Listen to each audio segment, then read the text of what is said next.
পরের দিন সকাল 10টা, সূর্য বেশ তেতে উঠেছে।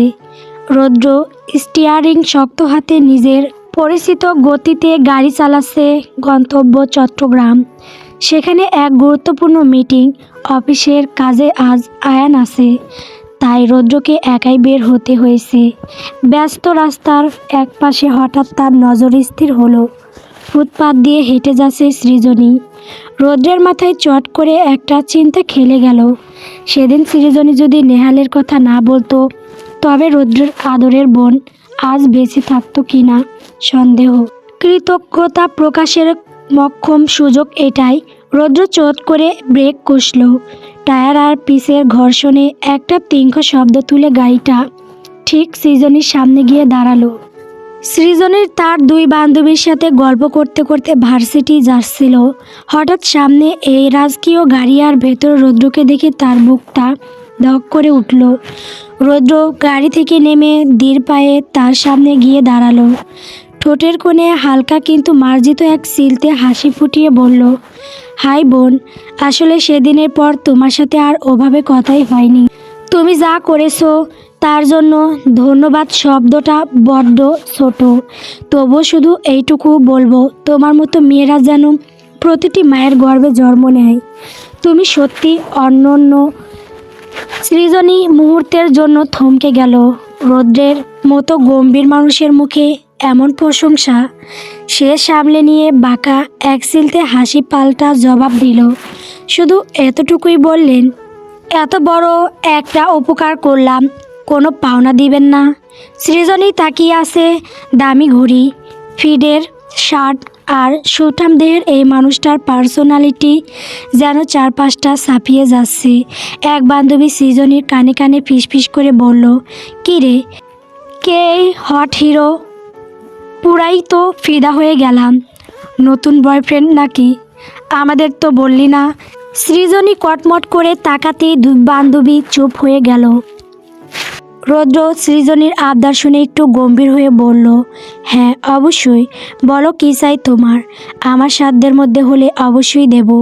সৃজনী এবার রৌদ্রের দামি গাড়িটার দিকে একবার তাকালো, তারপর একটু আর চোখে রৌদ্রকে দেখে নিয়ে বলল, আপাতত তেমন কিছু চাই না, সময় হলে চেয়ে নেব। তবে এখন একটা সাহায্য করতে পারেন? আপনি তো এই রাস্তা দিয়ে যাচ্ছেন, আমাদের ভার্সিটিটা একটু সামনে ড্রপ করে দিলে খুব উপকার হতো। রৌদ্র কয়েক সেকেন্ড চুপ থেকে সময়টা মেপে নিল, তারপর স্বাভাবিক গলায় বলল, অবশ্যই, এসো বোন, গাড়িতে উঠো। সৃজনীর যেন খুশিতে আত্মহারা হওয়ার দশা। সে তড়িঘড়ি করে সামনের ডোর খুলে ড্রাইভিং সিটের ঠিক পাশের সিটটা দখল করে নিল। বান্ধবীরা হুড়মুড় করে পিছনে বসলো। রৌদ্র একটা দীর্ঘশ্বাস ফেলে গাড়ির স্টার্ট দিল। এসির ঠান্ডা বাতাসে একটা দামি পারফিউমের ঘ্রাণ মিশে আছে। কিছু জোর যেতেই ছন্দপতন ঘটল। রাস্তার একপাশের গর্ত এড়াতে গিয়ে রৌদ্রকে হঠাৎ হার্ড ব্রেক কষতে হলো। সৃজনী সিট বেল্ট পরা থাকলেও ঝটকা সামলাতে পারল না। সরাসরি গিয়ে আছড়ে পড়ল রৌদ্রের সুঠাম বুকের ওপর। মুহূর্তের জন্য দুজনের নিঃশ্বাস যেন এক হয়ে গেল এমন পরিস্থিতি। পিছন থেকে বান্ধবীরা এই সুযোগে হাতছাড়া করল না। দুষ্টুমি মেশামা হাসি দিয়ে টপাটপ কয়েকটা ছবি তুলে নিল মোবাইলে। রৌদ্র তড়িৎ গতিতে সৃজনীকে সরিয়ে দিয়ে স্থির হয়ে বসল। তার গম্ভীর কণ্ঠে অদ্ভুত এক কাঠিন্য। ঠিক আছো তুমি? সৃজনী লজ্জিত হয়ে চুলগুলো ঠিক করতে করতে মাথা নাড়ালো। হ্যাঁ আমি ঠিক আছি। রৌদ্র আর একটি শব্দও খরচ করল না। তার চোয়াল শক্ত হয়ে আছে। বাইরের রোদের চেয়েও গাড়ির ভেতরের এই নীরবতা যেন সৃজনীর কাছে বেশি তপ্ত মনে হতে লাগলো। রৌদ্রের গাড়িটা সৃজনীর ভার্সিটির ঠিক সামনে এসে একটা তীব্র ঝটকায় থামলো। সৃজনী আর তার বান্ধবীরা গাড়ি থেকে নেমে একটু গুছিয়ে নিয়ে রৌদ্রকে ধন্যবাদ দিতে যাবে, তার আগেই কোনো কথা না বলে রৌদ্র হাওয়ায় গতিতে ধুলোয় উড়িয়ে দৃষ্টি আড়ালে চলে গেল। সৃজনী হতবাক হয়ে সেই দাবমান ধূলিকণার দিকে তাকিয়ে বিড়বিড় করে বলল, যা বাবা, একটা ফর্মাল ধন্যবাদ পর্যন্ত দেওয়ার সুযোগ দিল না লোকটা। পর মুহূর্তের সৃজনীর ঠোঁটের কোণে এক চিলতে রহস্যময় হাসি ফুটে উঠল। তার বান্ধবী বৃষ্টি সৃজনীর কাঁধে হালকা ধাক্কা দিয়ে কৌতূহলী গলায় বলল, কিরে, কোথায় হারালি? ওই হিরো চলে যাওয়ার রাস্তার দিকে তাকিয়ে এমন নির্লজ্জের মতো হাসছিস কেন? ব্যাপারটা কিন্তু মোটেও সুবিধার মনে হচ্ছে না। ডাল মে কুছ কালা হে, তাই না? সৃজনী যেন নিজের ভেতরের হারিয়ে গেছে।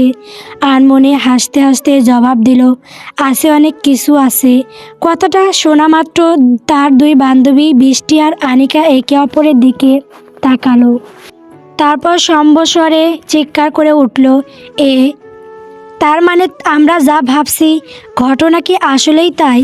বান্ধবীদের চিৎকারে সৃজনীর ঘর কাটল। সে কি বলে ফেলেছে বুঝতে পেরে লজ্জায় রাঙা হয়ে গেল, কিন্তু মুখে একটু মেকি রাগ দেখিয়ে বলল, ওফ, তোরা সবসময় বেশি ভাবিস। কিছুই না তো। কিন্তু বৃষ্টি আর আনিকা ছাড়ার পাত্র নয়। তারা চিমটি কেটে বলে উঠল, লুকিয়ে লাভ নেই। আমাদের সৃজনী একদম নাকানি সুবানি খেয়ে প্রেমে পড়েছে। সৃজনী আর নিজেকে সামলাতে পারল না।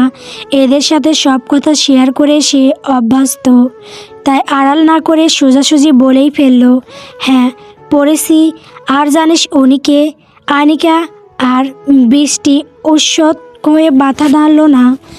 তারা জানে না সৃজনী ধীর পায়ে ভার্সিটির গেটের দিকে হাঁটতে হাঁটতে গম্ভীর ভঙ্গিতে ঘোষণা করল, উনি হচ্ছেন আমার হবু ভাবির চাচাতো ভাই, খান বাড়ির বড় ছেলে। খবরটা শুনে বৃষ্টি আর আনিকার খুশি দেখে তারা প্রায় নেচে উঠে বলল, আরে বাহ, এ তো একদম জমজমাট প্রেম হবে। রিলেশনশিপ তো অলরেডি সেট হয়েই আছে। যাই হোক, এবার দেখ আমি কি করেছি। বলেই বৃষ্টি পকেট থেকে ফোন বের করে সেই মাহেন্দ্রক্ষণের ছবিগুলো দেখালো। রৌদ্রের চওড়া বুকে সৃজনী আশ্রে পড়া দৃশ্যগুলো একদম নিখুঁতভাবে ফ্রেমবন্দি হয়েছে। ছবিগুলো দেখা মাত্র সৃজনীর কান মুখ লজ্জায় টকটকে লাল হয়ে গেল। হৃদস্পন্দন যেন আরও এক দফা বেড়ে গেল তার। তড়িঘড়ি করে ছবিগুলো নিজের হোয়াটসঅ্যাপে পাঠিয়ে নিল সে। তারপর তিন সখী একে অপরকে হাসাহাসি আর খুনসুটি করতে করতে ভার্সিটির বারান্দায় মিলিয়ে গেল। খান বাড়ি। তিথি খুব পরিপাটি করে সাজগোজ করে সিঁড়ি দিয়ে নিচে নামলো। বান্ধবীদের সাথে অনেক আগে থেকেই আজকের আড্ডাটা ঠিক করা, কিন্তু বাড়িতে এখনও কাউকে জানানোর সুযোগ পায়নি। ড্রয়িং রুমে গিয়ে দেখলো তনুজা খান আর হিমি খান সোফায় বসে বেশ আড্ডায় মশগুল। তিথি বিড়ালের পায়ে গিয়ে পিছন থেকে দুই আম্মুর গলা জড়িয়ে ধরলো আর আদুরে গলায় বলল, এই যে আমার দুই সুন্দরী আম্মু, শোনো না, আমি একটু বাইরে যাচ্ছি। তনুজা খান বুড়ো কুচকে তাকালেন, গম্ভীর গলায় জিজ্ঞেস করলেন, বাইরে যাবি মানে? আয়ানকে বলেছিস? ওর অনুমতি নিয়েছিস? আয়ানের নাম শুনতেই তিথির মেজাজটা বিগড়ে গেল। সে গাল ফুলিয়ে বিরক্তি নিয়ে বলল, ওই কুত্তাকে বলে আমি বাইরে যাব? কখনো না। তোমরা তাড়াতাড়ি আমাকে পারমিশন দাও তো। তনুজা খান এবার বেশ রেগে গেলেন। শাসন করার সুরে বললেন, আয়ানকে বলবি না মানে? তিথি, তুই কি ভুলে যাচ্ছিস যে আয়ান এখন তোর স্বামী? যেখানেই যাস না কেন, এখন থেকে আগে ওর অনুমতি নেওয়াটা তোর কর্তব্য। তিথি দমে যাওয়ার পাত্রী নয়। সে তনুজা খানকে ছেড়ে এবার হিমি খানের গলা শক্ত করে জড়িয়ে ধরে আহ্লাদি স্বরে বলল, আমু দেখো তোমার বৌমাকে কী সব বলছে এই বেডি। আমু তো কিচ্ছু বোঝে না। তুমি তো খুব ভালো, প্লিজ একটু যেতে দাও না। কথা দিচ্ছি একদম তাড়াতাড়ি ফিরে আসবো। তোমার ওই রাক্ষস ছেলে টের পাবে না, কথা দিলাম। বৌমার এমন কাণ্ড দেখে হিমি খান না হেসে পারলেন না।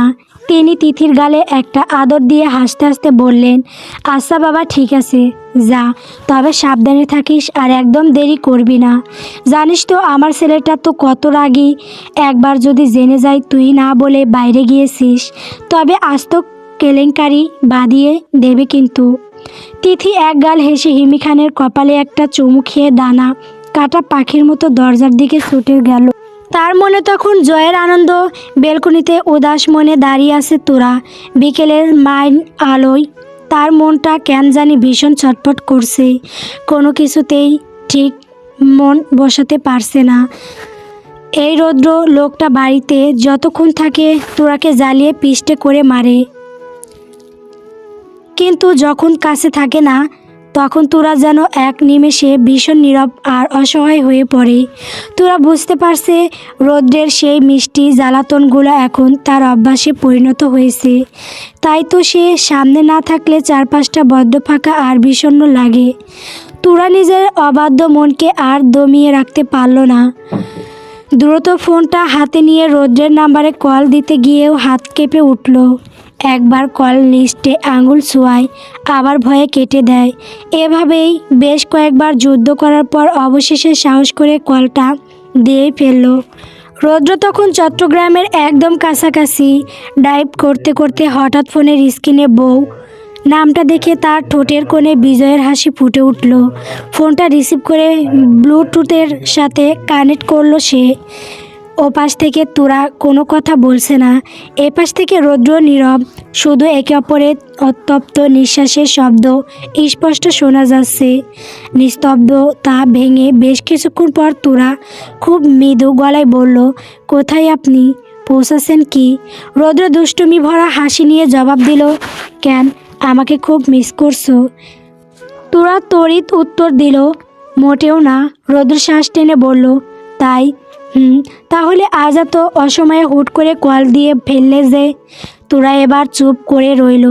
রৌদ্র খুব ভালো করেই জানে তার এই অবুঝ বউটির চুপ থাকার মানে কি।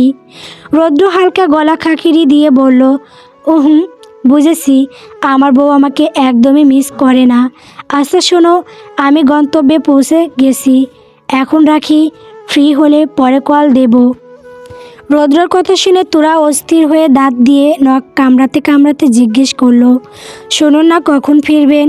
রৌদ্র এবার হাসি থামাতে পারল না, কোনো মতে গম্ভীর হাওয়ার ভান হয়ে দুষ্টুমি করে বলল, হয়তো আজ ফিরব না, কিংবা 2-3 দিনও লেগে যেতে পারে।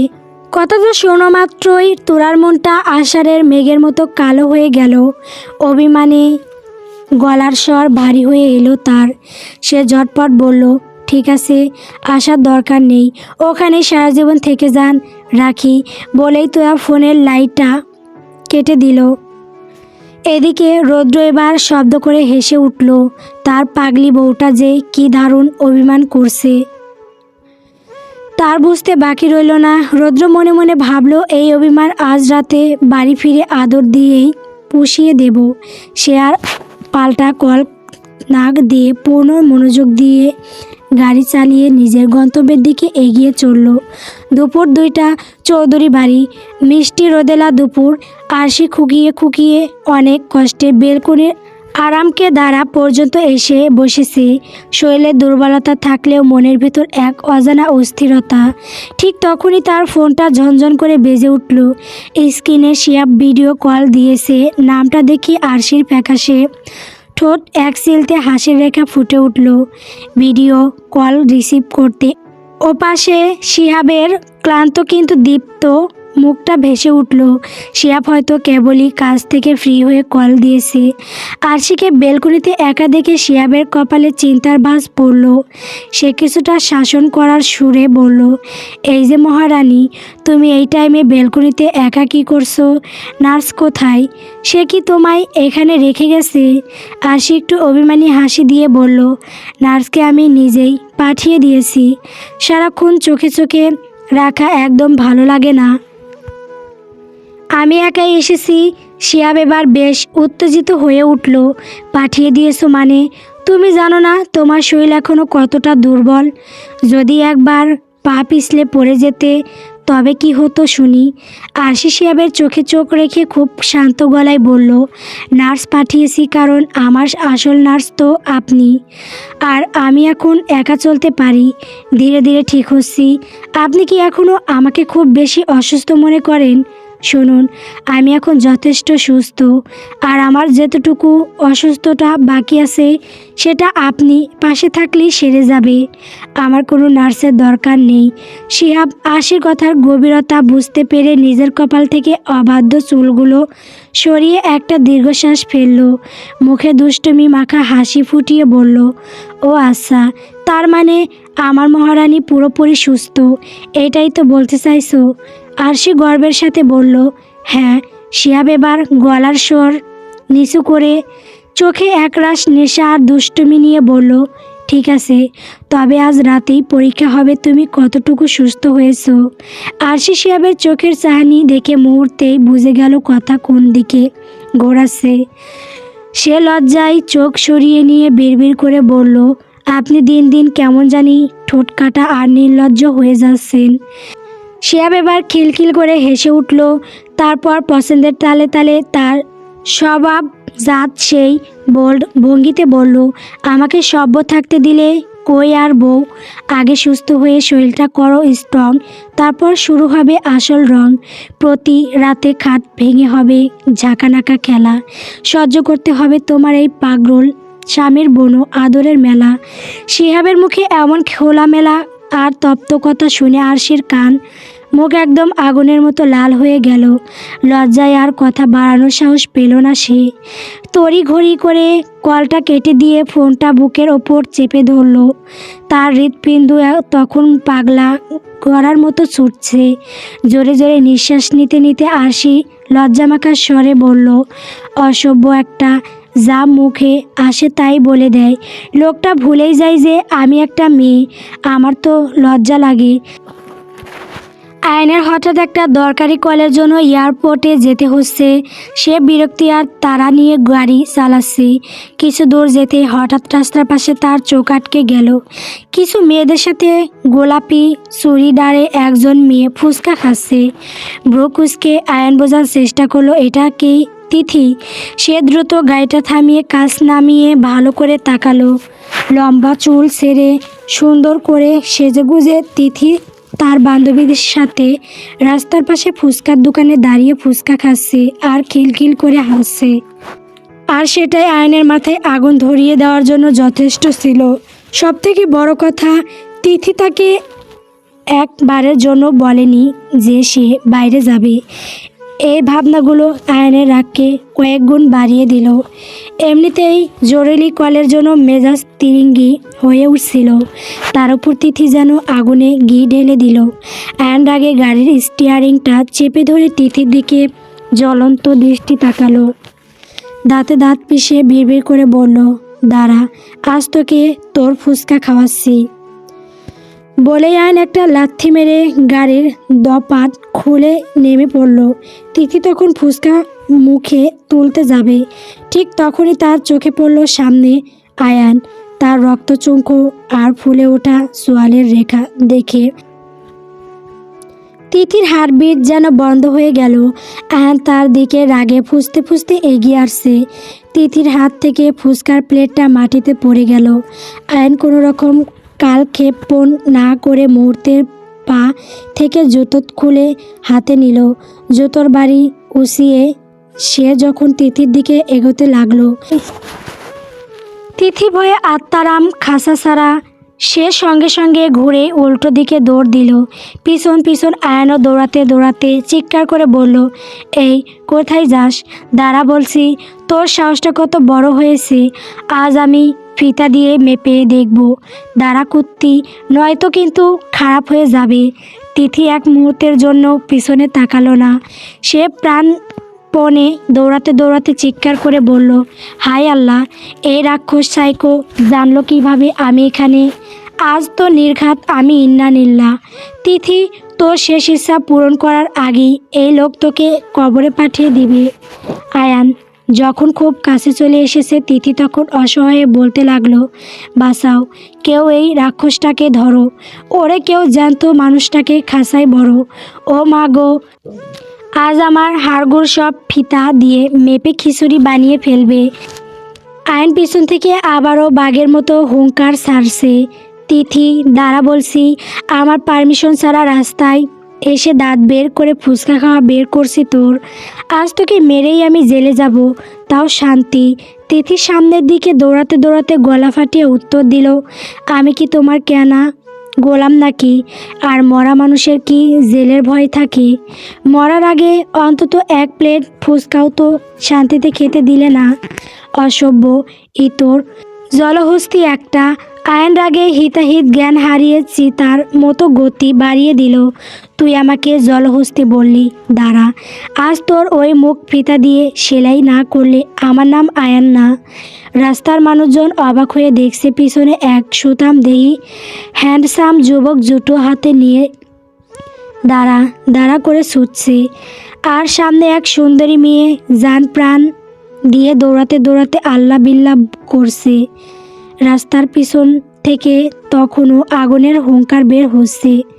তিথির বুকে ধপকানি যেন কোনো ফাটানো শব্দের মতো নিজের কানেই বাজছে। ঘাম আর চোখের জলে একাকার হয়ে সে যখন দিক বেদিক জ্ঞানশূন্য হয়ে দৌড়াচ্ছিল, ঠিক তখনই পায়ের স্যান্ডেলটা বেটরে করলো। পা হুড়কে একদম মাঝ রাস্তায় ধপাস করে আছাড় খেলো সে। হাঁটুর ছাল উঠে গিয়ে জ্বালা শুরু করলেও সে ব্যথার চেয়ে বড় হয়ে দাঁড়ালো মনের ভয়। তিথি কোনো মতে টাল সামলাতলে ঘুরে তাকাতেই দেখলো জম দূরতের মতো আয়ান আসছে।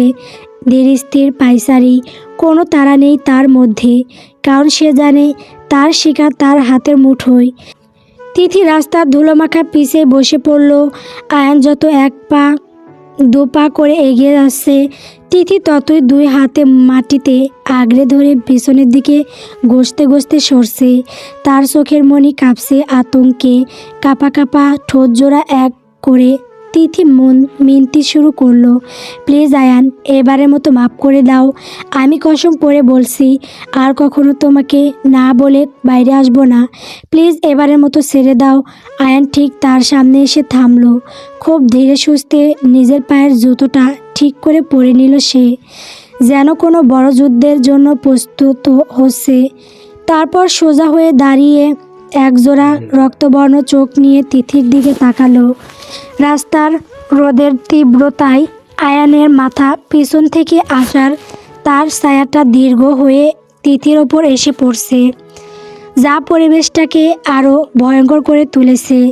আয়ান পাথরের মতো কঠিন গলায় বলল, মাফ তিথি, তুই কি জানিস না আয়ান খানের রাজ্যে ভুলের কোনো ক্ষমা নেই। আর সেখানে আসামি যখন আমার নিজের বউ, তখন ক্ষমার প্রশ্ন তো দূরের থাক, সহানুভূতির ছিটে ফোটাও অবশিষ্ট থাকে না। কথাটা বলেই আয়ান এক পা এগিয়ে তিথির একদম কাছে ঝুঁকে এলো। তারপর শীতল কণ্ঠে হুকুম দিল, ওঠ রাস্তা থেকে। এই নোংরামির মধ্যে বসে নাটক করে আমার রাগ আর বাড়াস না। আয়ন কথাটা শেষ করে এক ঝটকায় তিথির হাতটা ধরে দাঁতে দাঁত চেপে টেনে ওকে তার করিয়ে দিল। রাস্তার ধুলোমাখা অবস্থায় তিথি টাল সামলাতে কোনো মতে ওর ওড়নাটা টেনে ঠিক করলো।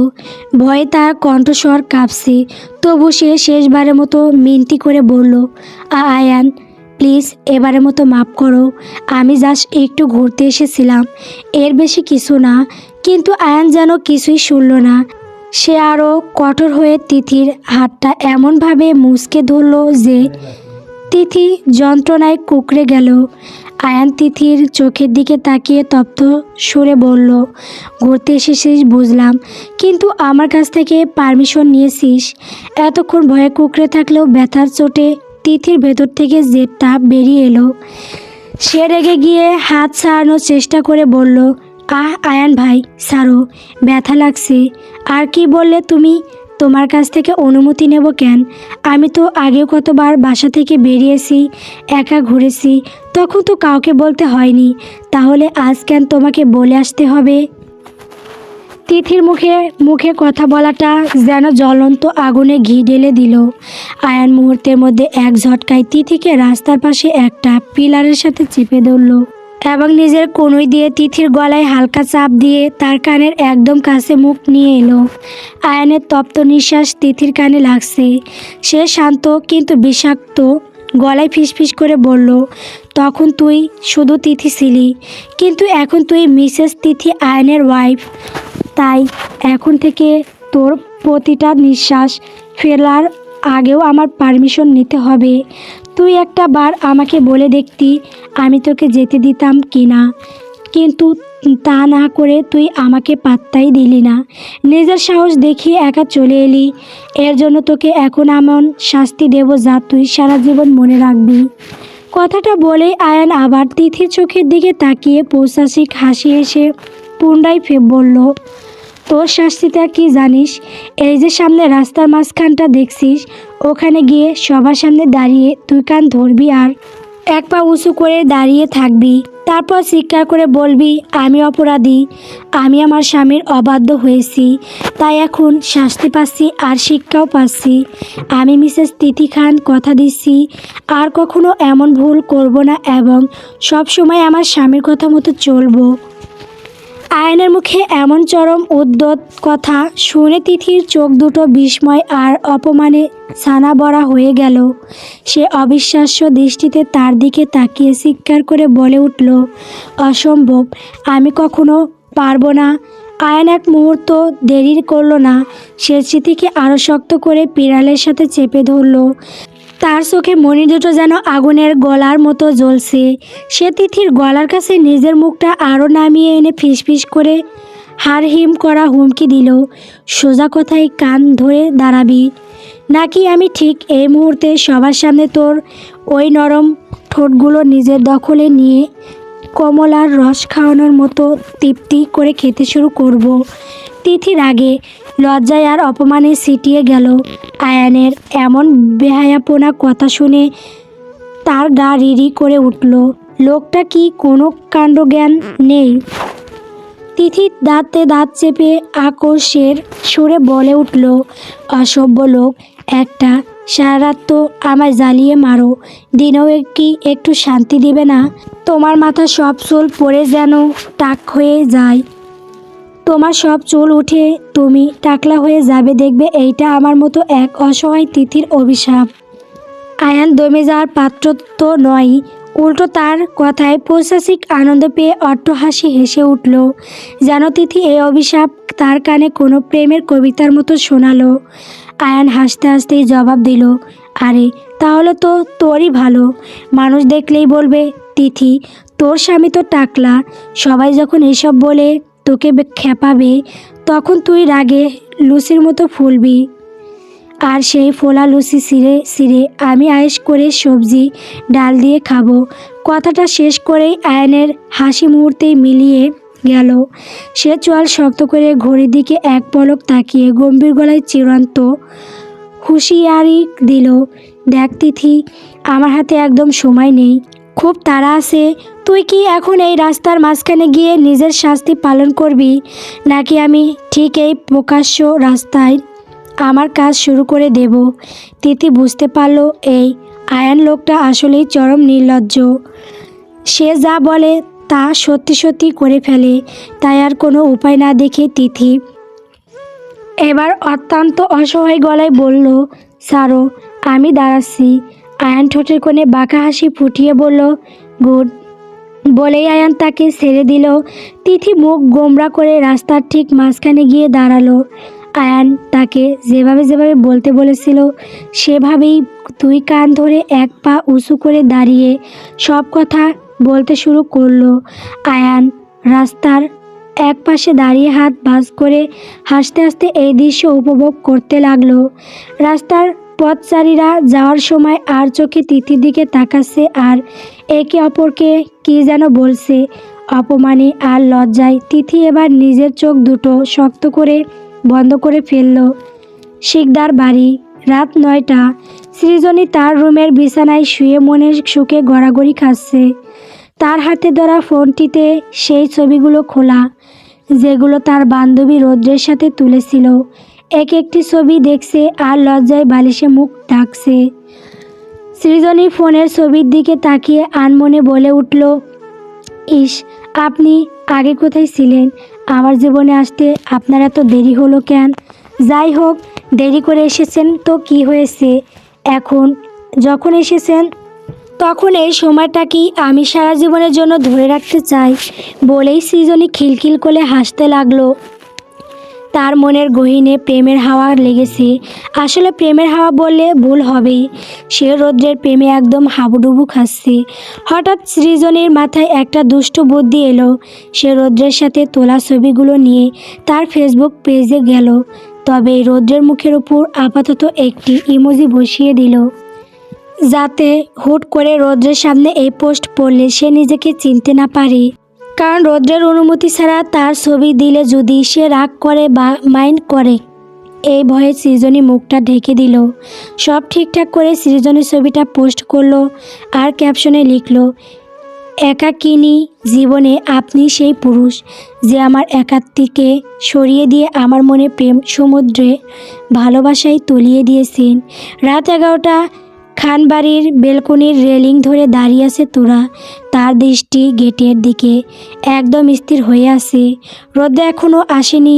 সময় যত বাড়ছে তোরার মনে ভেতর জমে থাকা অভিমানটাও যেন তত ভারী হচ্ছে। আজ রৌদ্রের উপর তার ভীষণ রাগ হয়েছে। অভিমানে সে ফোনটা কেটে দিয়েছিল, অথচ লোকটা একবারের জন্য কল ব্যাক করেনি। তোরার মনে হচ্ছে রৌদ্রের জন্য তার এই গভীর ভালোবাসা যেন তার বুক ছিঁড়ে গলে গলে পড়ছে। অনেক বেশি খারাপ লাগছে তার। না চাইতেও দু চোখ বেয়ে অবাধ্য জল গড়িয়ে পড়ছে। প্রিয় মানুষ যখন মনের অবস্থা বোঝে না, তখন সেই নিঃশব্দ কষ্টটা সহ্য করা বড় কঠিন হয়ে দাঁড়ায়। দীর্ঘক্ষণ দাঁড়িয়ে থাকার পর হঠাৎ গাড়ির ইঞ্জিনের শব্দে তোরা চমকে উঠল। তাকিয়ে দেখল রৌদ্রের গাড়িটা গেট দিয়ে ভেতরে ঢুকছে। ওকে দেখেও তোরা অভিমানে চোখ ফিরিয়ে নিল। মনে মনে প্রতিজ্ঞা করলো আজ কিছুতেই রৌদ্রের সাথে আগে থেকে কথা বলবে না। রৌদ্র দ্রুত বাড়ির ভেতর ঢুকলো। তার মুখ ভঙ্গি দেখলেই বোঝা যাচ্ছে সে কতটা ক্লান্ত আর কতটা চাপের মধ্যে দিয়ে গেছে আজ। রুমে ঢুকে তোরাকে দেখতে না পেয়ে সে নিশ্চিন্ত হয়ে গেল যে মেয়েটা বেলকনিতেই আছে। রৌদ্রের সারা শরীর অবসাদে ভেঙে আসছে, মাথাটা যন্ত্রণায় ছিঁড়ে যাচ্ছে। সে বেলকনিতে গিয়ে তোরাকে ডাকার মতো শক্তিটুকু পাচ্ছিল না, তাই সে আগে শরীরটা একটু ঠিক করার সিদ্ধান্ত নিল। ঘড়ি আর শার্টটা আলগোছে খুলে বিছানায় রেখে তোয়ালে নিয়ে সোজা ওয়াশরুমে ঢুকে পড়ল। এই মুহূর্তে একটা ঠান্ডা পানির গোসল না করলে তার শরীর আর মাথার এই প্রচণ্ড অস্বস্তি কিছুতেই যাবে না। তোরা এখনও বেলকনিতে স্থির হয়ে দাঁড়িয়ে আছে। সময় যেন কাটছেই না। সে মনে মনে ভাবছে রৌদ্র তো অনেকক্ষণ আগেই বাড়ির ভেতরে ঢুকেছে, তাহলে এখনও সে বেলকনিতে তার কাছে কেন এলো না? বিরক্তি আর অভিমানে তোরার বুক ফেটে যাচ্ছে। শেষমেশ কৌতূহল আর জেদ সামলাতে না পেরে সে অনেকটা বিড়ালের মতো চুপি চুপি পা ফেলে রুমে ঢুকলো। রুমে ঢুকে তোরা দেখলো ঘরটা একদম ফাঁকা। বিছানার উপর রৌদ্রের শার্ট, দামি ঘড়ি আর টাইটা অগোছালোভাবে পড়ে আছে। ঠিক সেই মুহূর্তেই ওয়াশরুমের দরজা খোলার শব্দ হলো। তোরা চোখ তুলে তাকাতেই দেখলো রৌদ্র বেরিয়ে আসছে। পরনে তার শুধু একটা সাদা তোয়ালে জড়ানো। হঠাৎ এমন অবস্থায় রৌদ্রকে দেখে তোরা থতমত খেয়ে গেল। ক্ষণিকের জন্য দুজনের চোখাচোখি হলেও তোরা দ্রুত নিজের দৃষ্টি সরিয়ে নিল। প্রচণ্ড অভিমানে মুখটা কুঁচকে সে কোনো কথা না বলে আবার গট গট করে হেঁটে বেলকনির দিকে গিয়ে দাঁড়ালো। এবার তোরার মনটা আগের চেয়েও বেশি বিষিয়ে উঠল। সে ভাবল লোকটার কি ন্যূনতম কোনো কাণ্ডজ্ঞান নেই? বাড়ি ফিরে আগে একবারে সে দেখা করবে, তা না করে সোজা গোসলে চলে গেল। একটু কথা বলার প্রয়োজনও বোধ করলো না। তোরা ঠিক করে নিল আজ রৌদ্রের সাথে কথাই বলবে না। রৌদ্র তোয়ালে দিয়ে নিজের ভেজা চুলগুলো মুছতে মুছতে আর চোখে দেখল তার পাগলি বউটা বেলকনিতে অভিমানে ঠোঁট ফুলিয়ে দাঁড়িয়ে আছে। সে ভালো করেই জানে তোরা কতটা অভিমানী। রৌদ্র আর দেরি করলো না। দ্রুত একটা টি-শার্ট আর ট্রাউজার পরে সোজা বেলকনিতে গিয়ে হাজির হলো। তোরা তখনও বাইরের অন্ধকারের দিকে তাকিয়ে নিজের কষ্টের সাথে লড়াই করছে। রৌদ্র নিঃশব্দে পিছন থেকে গিয়ে তোরাকে শক্ত করে জড়িয়ে ধরল। তোরা বুঝতে পারল রৌদ্র ওকে ধরেছে, কিন্তু তার মনটা আজ পাথরের মতো শক্ত হয়ে আছে। সে নড়ল না, কোনো প্রতিক্রিয়াও দেখালো না। রৌদ্র তোরার গালটা আলতো করে নিজের দিকে ঘুরিয়ে টুস করে একটা পাপ্পি খেলো। তারপর ওর কানে খুব কাছে মুখ নিয়ে ফিসফিস করে বলল, আমার পাগলি বউটা কি অনেক অভিমান করে আছে। শোনো না আমার সোনা বউ, আসলে আজকের মিটিংয়ের চাপটা অসহ্য ছিল। ডিলটা অনেক বড় ছিল তো, তাই আমাকে একাই সব কিছু সামলাতে হয়েছে। বিশ্বাস করো, এক মুহূর্তের জন্য ফোনটা হাতে নেওয়ার সুযোগ পাইনি। আর শরীরটাও এত বেশি খারাপ লাগছিল যে আগে একটু গোসল করে ফ্রেশ হয়ে নিলাম, যাতে তোমার কাছে এলে মাথাটা শান্ত থাকে। এবার রাগটা ছাড়ো না সোনা। তোরা তবুও কোনো উত্তর দিল না। সে এখনও একদম কাঠের মতো শক্ত হয়ে দাঁড়িয়ে রইল। যে রৌদ্র এই আদুরে কথাগুলো তাকে একটু স্পর্শ করছে না। রৌদ্র এবার হার মানার পাত্র নয়। সে তুরার ঘাড়ে নিজের মুখটা গুজল, যেন তার উষ্ণ নিঃশ্বাসে তুরার অভিমান গলে যায়। করুণ সুরে সেও আবারও বলল, ওই বউ, কথা বলো না কেন? আচ্ছা বাবা, সরি, এবার অন্তত মাফ করে দাও। এমন ভুল আর হবে না। এরপর থেকে হাজার ব্যস্ত থাকলেও আমি তোমাকে কল করব। আর শরীর যতই খারাপ থাকুক, আগে এসে তোমার অভিমান ভাঙাবো। এবার অন্তত মুখটা খোলো। কথা বললে কি তোমার খুব কষ্ট হবে? কিন্তু তোরা তবুও কথা বলল না। তার অভিমান যেন পাহাড় সমান। রৌদ্র বুঝলো এইভাবে কাজ হবে না। সে মুহূর্তে তোরাকে ছেড়ে দিয়ে নিজের কানে ধরে উঠবোস করতে শুরু করলো। একদম বাচ্চাদের মতো মুখ করে বলতে লাগলো, সরি বউ, এবারের মতো মাফ করো, একটু কথা বলো। এই দেখো কানে ধরছি, আর এমন হবে না বলছি তো। সারাদিন কাজের চাপে থাকার পর তোমার সাথে কথা না বললে আমার খুব খারাপ লাগে। দেখো শরীরটা অনেক দুর্বল, ক্ষুধায় পেটের ভেতর ইঁদুর দৌড়াচ্ছে। একটু দয়া করো তোমার এই অসহায় স্বামীর ওপর, প্লিজ। টানা 50 বার উঠবোস করার পর তোরার মন যেন গলে গেল। সে রৌদ্রের দিকে তাকিয়ে গম্ভীর গলায় বলল, ন্যাকা নাটক করতে হবে না, সোজা হয়ে দাঁড়ান। তোরা কথা বলেছে দেখে রৌদ্র খুশিতে আত্মহারা হয়ে গেল। সে তোরাকে জড়িয়ে ধরে গালে পাগলের মতো অত্যন্ত 10টা চুমু খেয়ে বলল, এই তো বউ কথা বলেছে। আমি জানতাম আমি অভিমান ভাঙানোর মিশনে সফল হবই। তোরা মুখ ভেঙচি কেটে বলল, কসু আপনি নিচে চলেন এবার। রৌদ্র আর তোরা দুজনেই নিচে নেমে এলো। বাড়ির সবাই ততক্ষণে ঘুমিয়ে পড়েছে। ডাইনিং টেবিলে আগে থেকেই খাবার বেড়ে ঢাকা রাখা ছিল। তোরা রৌদ্র খেতে বসলো। তোরা কোনো কথা না বলে নিজের মতো খেতে শুরু করলো। কিন্তু রৌদ্র চুপচাপ বসে আছে, খাচ্ছে না। তোরা খেয়াল করে বলল, কি হলো, খাচ্ছেন না কেন? রৌদ্র আবদার সুরে বলল, খাইয়ে দাও না। তোরা সাথে সাথে উত্তর দিল, পারবো না, নিজে খেতে পারলে খান, নয়তো না খেয়ে বসে থাকেন। কত বড় মানুষ, আমাকে বলে খাইয়ে দিতে, বাচ্চা নাকি? রৌদ্র এবার একদম ঠোঁট কাটা জবাব দিল, বাচ্চা না বউ, বাচ্চার বাবা হব। যাই হোক, খাইয়ে দিবা নাকি আমি খেয়ে নেব? তোরা রৌদ্রের গড় কথার মানে না বুঝে বিরক্তি সরে বলল, খান, না করছে কি? কথাটা বলেই তোরা তার নিজের জন্য মাখানো লোকমা ভাত মুখে নিতে যাবে। ঠিক তখনই রৌদ্র ছো মেরে তোরার সেই হাতটা নিজের মুখে পুড়ে নিল এবং ভাতগুলো নিয়ে তৃপ্তি করে চিবুতে লাগলো। তোরা চোখ রাঙিয়ে বলল, কি হলো এইটা? আমার হাত থেকে ভাত কেড়ে নিলেন কেন? রৌদ্র ভাতটুকু গিলে নিয়ে মুচকি হেসে বলল, বউ যখন শখ করে খাইয়ে দিচ্ছে না, তখন এভাবেই কেড়ে খেতে হয়। আহ, তোমার হাতের ছোঁয়া লেগে ভাতটা যেন অমৃত হয়ে গেছে। তোরা মুখ ঝাপটা দিয়ে বলল, আপনার কি নিজের থালায় ভাতের আকাল পড়েছে? অসভ্যতা করবেন না তো। রৌদ্র এবার চেয়ারটা তোরার আরও কাছে টেনে নিয়ে বসলো।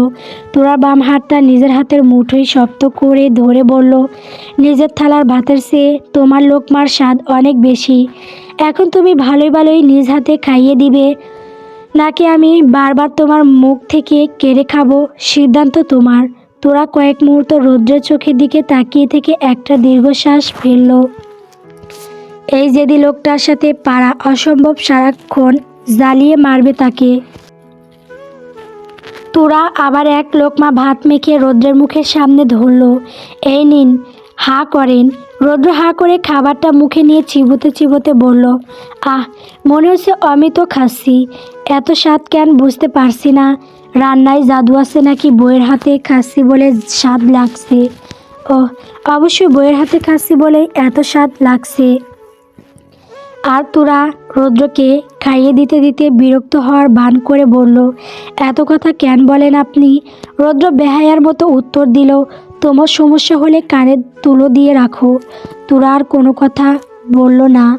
সে জানেই যত কথা বাড়াবে এই লোকটা ততই আরও বেশি করবে। তোরা চুপচাপ নিজেও খেতে লাগলো আর রৌদ্রকেও খাইয়ে দিতে থাকলো। ডাইনিং রুমের নিস্তব্ধতায় শুধু তাদের চিবানোর শব্দ আর রৌদ্রের তৃপ্তির হাসি শোনা যাচ্ছিল। খাওয়া শেষ, দুজনে রুমে আসলো। তোরা ওয়াশরুমে গিয়ে হাত মুখ ধুয়ে ফ্রেশ হয়ে এলো। রুমে ফিরে দেখে রৌদ্র এরই মধ্যে বিছানায় শুয়ে পড়েছে। সারাদিনের ক্লান্তি যেন ওর চোখে মুখে লেগে আছে। তোরা গিয়ে ওর পাশে চুপচাপ শুতেই রৌদ্র এক হাত দিয়ে তোরাকে নিজের বুকের মাঝে টেনে জড়িয়ে ধরল। রৌদ্রের সেই উষ্ণ আলিঙ্গনে তোরার সব অভিমান মুহূর্তেই ধুয়ে মুছে গেল। রৌদ্র শান্তিতে চোখ বন্ধ করলো। তোরাও রৌদ্রের প্রশান্ত বুকে নিজের মুখ গুজে দিয়ে পরম নিশ্চিন্তে চোখ বন্ধ করলো। এই বুকটাই যেন তার পৃথিবীর সব থেকে নিরাপদ আর সুখের জায়গা। সারাদিন ঝগড়া, অভিমান আর রাগ সবই যেন এই একটি আলিঙ্গনে বিলীন হয়ে গেল। গল্প নির্লজ্জ ভালোবাসা। গল্পটি কেমন হয়েছে কমেন্ট করে বলবেন। পরবর্তী পর্ব পাওয়ার জন্য অবশ্যই আমার চ্যানেলটিকে সাবস্ক্রাইব করবেন। ধন্যবাদ।